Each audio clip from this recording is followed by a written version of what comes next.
Hey everybody, Crystal Clear 101 here with another toy review. I have another Transformers Generations figure today. And today it's the 30th anniversary IDW Megatron. Now this figure was released in 2013 and his suggested retail is about $12.99. First off, here's the front of his packaging. Now, just like with Orion Pats, this is based on another design from IDW. This one is, for a Megatron, it's different, but for me it's a good kind of different because I like flyers, and this is one of the very few times in the Transformers history where Megatron is a flyer. And in case you're wondering, I am not counting the Michael Bay versions of Megatron. But first off, from his packaging, as you can see, he comes packaged with a comic book. As you can see, it says series. He's from Series 2. It also says that he's number 3 in Series 2. He's also got a Decepticon, have the Decepticon emblem on the left side of the packaging. Now here is his reverse side. Here is his tech spec, how he looks in robot mode. As you can see, he's supposed to be based on a B2 Spirit. And a little bit about the background on this character if you want to read up on that. As you can see, there's nothing on the right side of the packaging. Alright, with that being shown, let me go ahead and break out Megatron. And is this figure any decent? Well, let's find out. Now, just as with the Orion Pats, Megatron here does come with a comic book courtesy of IDW. And just like with the Orion Pats comic, I think this is also a 11-page comic. But it basically explains the origins and the background of this particular version of Megatron. Now, I won't say too much about the story on this one. I mean, if you guys want me to make a short video about the comic itself, panel for panel, do comment below, and I'll try and make a video about that as well. But the only things I will say is this features no Autobots whatsoever, only Decepticons, and it mainly focuses between Megatron and Starscream. But, again, it's a good little read. If you want to learn more about this version of Megatron, then these the Generations figures that come packaged with a comic are a great way to learn more about that particular character. And as for the Megatron figure itself, here he is out of his packaging. Well, let's get a better look at him. Now, right off the hand, you gotta admit, this is a very different Megatron from what we've seen, especially as far as a G1 continuity design goes. Now, I do have a few pros. I do have a couple of cons about this figure. Let me go ahead and start off with the pros. Number one is his articulation. This Megatron has very good articulation for a Deluxe class. As you'll see in a few short minutes, you can have him in some very nice looking poses, even some very dramatic looking poses if you really want to. Number two, the overall appearance. I mean, even though, again, it's not a traditional Megatron design, it still says Megatron. It still looks intimidating. Another thing I do like is his alt mode. He turns into a B2 Spirit. His design, for the most part, is based on a B2 stealth bomber. But his alt mode looks really, really good.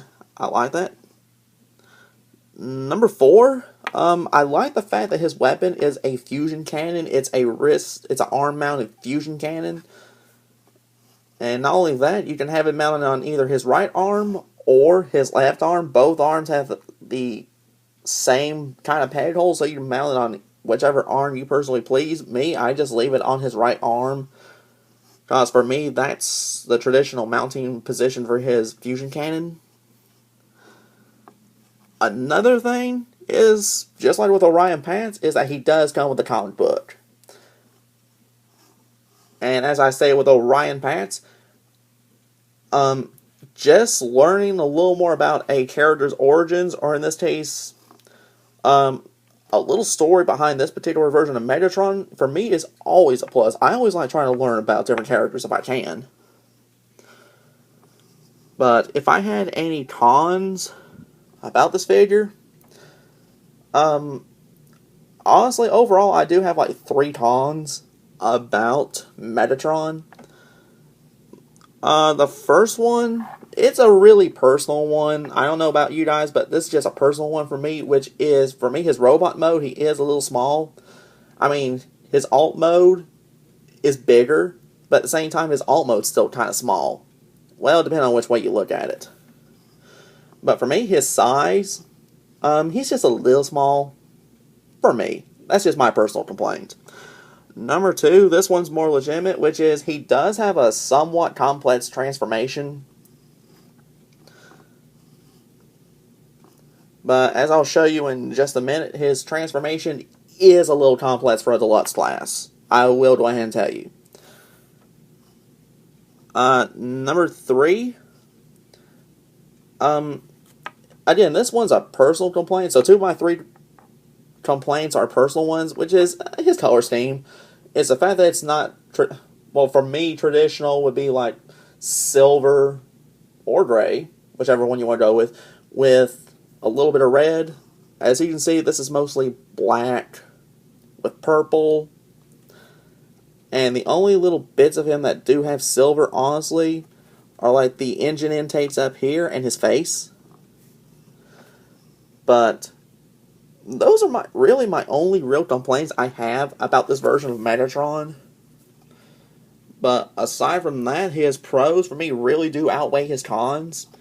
Because if you're a fan of Megatron or collecting Megatron variants, I would highly suggest you consider looking into this version. But let me go ahead, as far as his transformation goes, let me go ahead and get into that, show you how complex his transformation really is for his size.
And now here is Megatron's alt mode.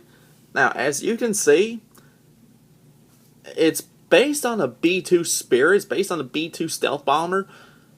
I mean, even though this is not a traditional Megatron alt mode, you gotta admit, that does look pretty sweet. Now, if I had any complaints, honestly, it's honestly the same complaint I have about Orion Pass, which is his alt mode. While it is fairly wide, as you can see, it's about as wide as my hand. It's still kind of small. It's still a little small for my personal taste, but it does look great. And he does have retractable nose gear right here, which is always a good little plus. I mean, his robot bits, for the most part, are hidden, with the exception of his head right here. But, I mean, aside from that, the alt mode looks awesome. I mean, I'm personally a big fan of flyers. In other words, ones that do turn into various sorts of aircraft, spacecraft, stuff like that. So for me, this Megatron is a personal win, because not only is this Megatron a flyer, but at the same time, he's one of only a very few that I've seen that do turn into a B-2. But, aside from the one personal complaint I do have about him, I love his alt mode. Weapons and accessories for IDW Megatron include his fusion cannon, which also form the wingtips when he's in his alternate mode. And articulation for IDW Megatron consists of a ball-jointed head, ball-jointed shoulders, which are on a hinge, swivel biceps, hinge elbows, hinge wrist, ball-jointed hips, swivel hinge knees, and hinged feet. But overall, what is my personal impression on the IDW Deluxe Class Megatron? Aside from his complex transformation, this is still an excellent Megatron. If you're a fan of the IDW series of the Transformer comics, if you're a fan of the character himself, then I would highly suggest that you look into picking up this version of Megatron. While it is a different design in that he is a flyer, instead of, say, a tank or something along those lines, he's still an excellent Megatron to be added to any collection. And even though I said that I don't care much for his color scheme, I will say this. Even though I don't care for the color scheme personally, it is accurate to his comic book appearance as far as his color scheme goes. But aside from that, he's still excellent. He still has his fusion cannon, which you can put on either arm. He's got excellent articulation.